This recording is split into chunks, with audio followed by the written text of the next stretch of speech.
ขั้นตอนการกวดเครื่องทาส G6PD ก่อนนำไส้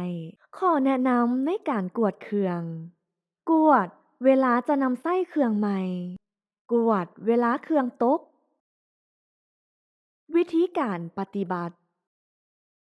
1. กดปุ่มเปิดเครื่อง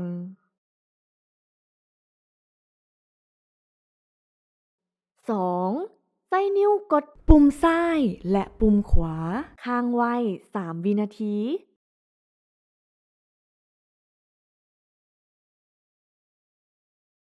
จนกว่าหน้าจอ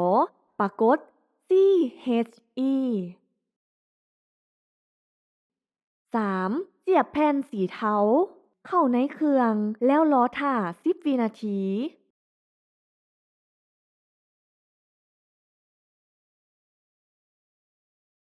ถ้าหน้าจอแสดง E E E แม่นเครื่องกวดมีปัญหา และต้องติดต่อหาทีมงานศูนย์กลางเพื่อแก้ไข ถ้าหน้าจอแสดงโอเค แม่นเครื่องใช้งานได้ปกติ แล้วถอดแผ่นสีเทาออก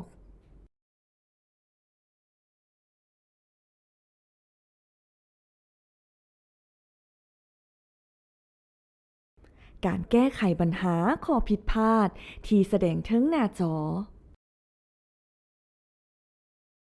ความเข้มข้นของเฮโมโกลบินต่ำกว่า 4.0 กรัมต่อเดซิลิตร LO จะปรากฏขึ้น ผลการกวด G6PD จะแสดงผลเป็น NA วิธีแก้ไข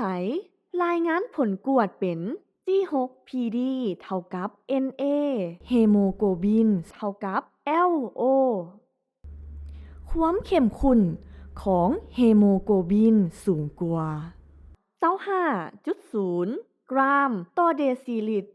HI จะปรากฏอยู่หน้าจอ ผลการกวด G6PD จะแสดงผลเป็น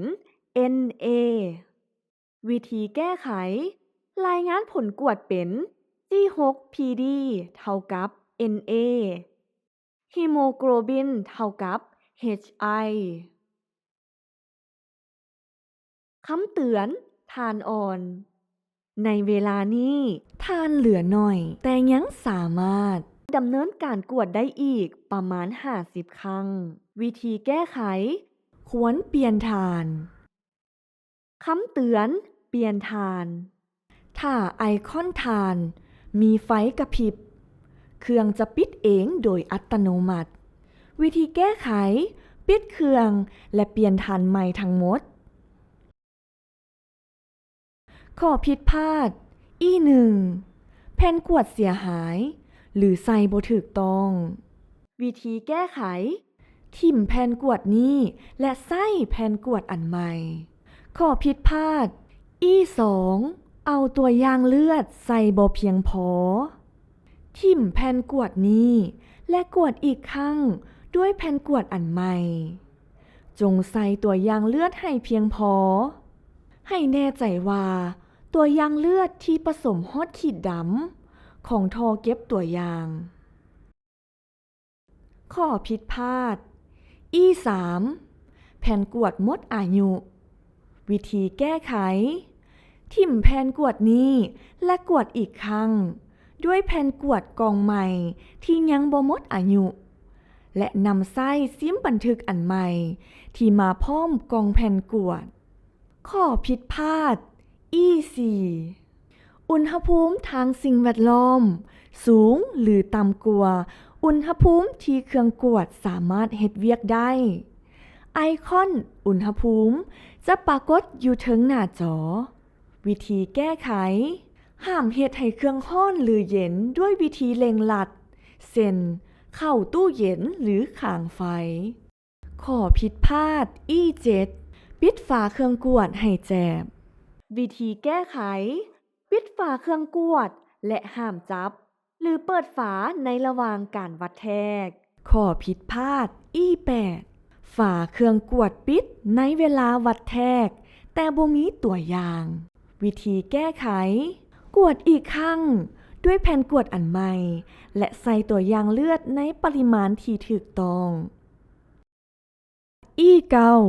เครื่องกวดบ่สามารถสื่อสารกับซิมบันทึกที่ใส่ในเครื่องวิธีแก้ไขถอดซิมบันทึกออกและใส่ซิมบันทึกอันใหม่ถ้ายังแสดงข้อความผิดพลาดถึงหน้าจอให้ติดต่อทีมงานศูนย์กลางข้อผิดพลาด เครื่องกวดมีปัญหาวิธีแก้ไขปิดและเปิดเครื่องใหม่ถ้าหน้าจอยังแสดงข้อความผิดพลาดให้ติดต่อทีมงานศูนย์กลาง